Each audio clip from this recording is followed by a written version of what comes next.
बीड जेलमधून आणखी एक ऑडिओ क्लिप व्हायरल झाली आहे। सलग 2 दिवस अझहर पठाण या कैद्याची कॉल रेकॉर्डिंग व्हायरल झाल्यानंतर आज तिसरी कॉल रेकॉर्डिंग बाहेर आली। अझहर पठाणनं पहिल्या कॉलमध्ये वाल्मिक कराडच्या गँगकडून मारहाण होत असल्याचा दावा केला होता। त्यानंतर दुसऱ्या कॉलमध्ये त्यांनी मारहाण झाली नसल्याचा दावा केला। मात्र आज सनी आठवले या कैद्याची कॉल रेकॉर्डिंग समोर आली आहे। त्यात अझहरला झालेली मारहाण खरी असल्याचा दावा केला आहे। कालचा 2 दिवसाखाली जे मारहाण प्रकरण झालेलं आहे हे खरं झालेलं आहे। त्याच्यावर जे अझहर व्यक्ती त्याच्यावर जे आहे ना त्याला खरीच मारहाण झालेली आणि त्याचे सगळे स्टेटमेंट बदललेले। वाल्मिक कराडला परवा दिवशी रात्री बंदी झाली असताना 8:30 वाजता बाहेर काढलं होतं। त्याचा जबाब घेतलाय आणि त्या अझहरला 9 वाजता बॅरेक क्रमांक रात्री 9 वाजता बॅरेक क्रमांक 3 मध्ये आणून टाकले।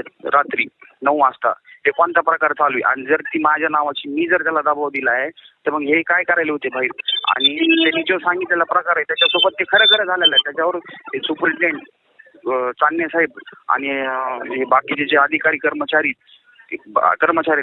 अधिकारी हे सगळे त्याच्यावर दबाव आणायला लागलेत आणि त्याच्यावर स्टेटमेंट घ्यायला लागलेत। काही बी त्याला 10,000ची कॅन्टीन देतो म्हणले, त्याला बाहेर पैसे द्यायची लालूच दिली आहे वाल्मिक कराडने त्यांनी आणि त्याला फुल प्रेशर मध्ये आणलेलं आहे। आणि जर त्यांनी ती चिठ्ठी लिहिलीच तर मग ती चिठ्ठी बाहेर गेली कशी, कुणी आणली याची बी चौकशी व्हायला पाहिजे।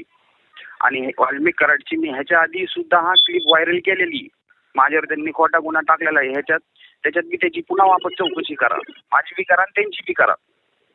त्यांनी असं सगळ्यांना गुंतलेलं आहे, हे खोटे कामं करते, त्यांनी असेच माणसं मारले सगळे।